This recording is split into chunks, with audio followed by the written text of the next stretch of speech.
Scott Jennings says Democrats have cried wolf too many times. Working class no longer believes them. This is what happened when you keep on gaslighting people. People are not that stupid like the mainstream media really believe they are. You can't keep lying to us. You can't keep gaslighting. You can't keep fear mongering on things that never happens. Every time they keep saying, oh, the economy's terrible. Trump is going to ruin the economy and the stock market's going to crash and all these other tactics they use to try to discredit Trump. It never comes to fruition, and people are no longer listening to the mainstream media. And Scott Jennings has the exact same sentiment. We're gonna play the clip and hear what he has to say about it. But before we get started, go ahead and hit that like button, share this out so we can get this information out there. Subscribe if you're not already a subscriber, and hit that alarm bell so you know when I'm putting out new stuff. Also, check out my link tree in the description. It has a link to my Patreon. That's where I'll talk about things that I can't talk about here. There's also a link to my Instagram and my X account, so follow me there as well.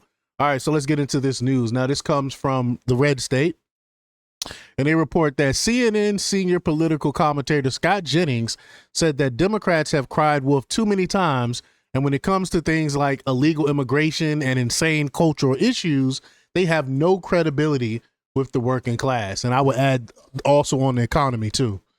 During Monday's episode of The Lead with Jake Tapper, Tapper was speaking with Jennings and Democrat strategist David Axelrod about President Donald Trump's economic policies. Axelrod claimed that, quote, working class Americans were concerned about the cost of food on their table, housing, and energy, while not mentioning once that everything went up under former President Joe Biden's 4 years in office.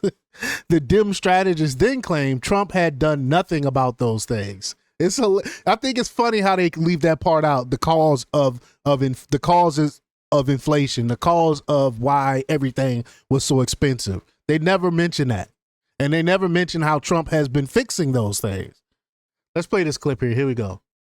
Well, I just disagree with David. I think working class Americans see Donald Trump as fighting for them, and they see the Democratic Party elites as being out of touch with them, not just on the economy, but on a range of issues. I think these things are more interconnected than you want to believe. And, you know, if you can't trust what a Democrat says about, you know, something that seems like an 80-20 or a 90-10 or a 95-5 issue, then why would I trust you when you're out here crapping on Donald Trump's economic agenda? And by the way, I don't believe that people are going away from the president on his economic policies. They do believe he's fighting for working class Americans. They do believe he is, the things he is doing are more for Main Street than Wall Street right now. And I do believe he has a longer leash than you're giving him right now to enact his agenda, which is still unfolding, of course, in the Congress right now.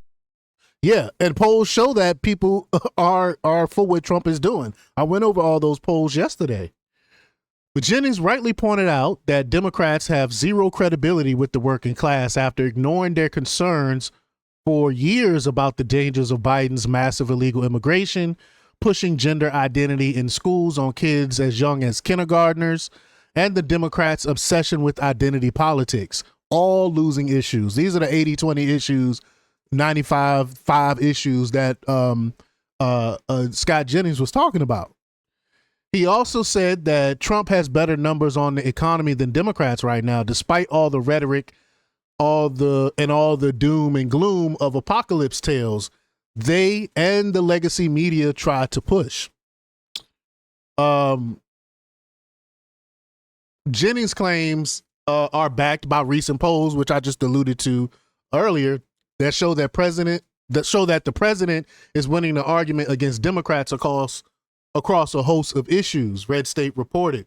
Bob Hogue wrote that despite some pessimism earlier in this, Trump's second non-consecutive term, another new survey released Monday shows that a majority is feeling mighty good about the direction of the economy. You know, I reported on that poll as well. The survey read that the Harvard Caps Harris poll released Monday revealed the first net positive rating on the strength of the U.S. economy since 2021. So 4 years, the first few months of former President Joe Biden's administration. So since 2021, people are way more optimistic about the economy.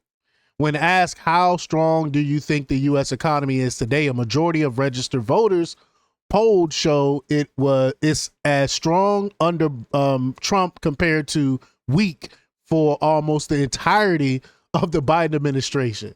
So this is strong 51% plus 5 from April, weak 49% minus -6 from April.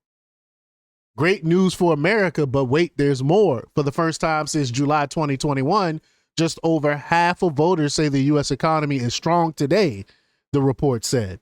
Despite the positive sentiment from registered voters apparent now, there has been considerable criticism heaped on Trump's tariffs and financial market fluctuations for weeks for having let down his Make America Great Again voter base on the economy.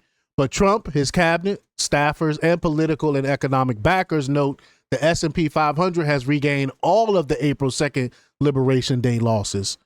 That was the date of market dips due to Trump's massive tariffs agenda designed to rebalance the global trade order. Remember, Trump told y'all to buy when everything was down, and knuckleheads didn't listen. You should have bought. But Scott Jennings is right. People are tired of getting lied to. They no longer are dependent on the mainstream media for information. We got alternative media that gives us more truth than the legacy dinosaur media. But so again, they lied to us. They gaslight us too many times. People are no longer paying attention to what the mainstream media has to say on issues. But y'all let me know what y'all think about this. Leave y'all comments down below. Like, share, and subscribe, and check out jjthepsychotherapist.com for the latest in news. I haven't put anything out yet for Patreon, but I will be putting something out soon on Patreon. You know, I try to put out my stuff at the beginning of the month to make it worthwhile for y'all to subscribe there as well. So definitely check out my Patreon. Until next time, peace.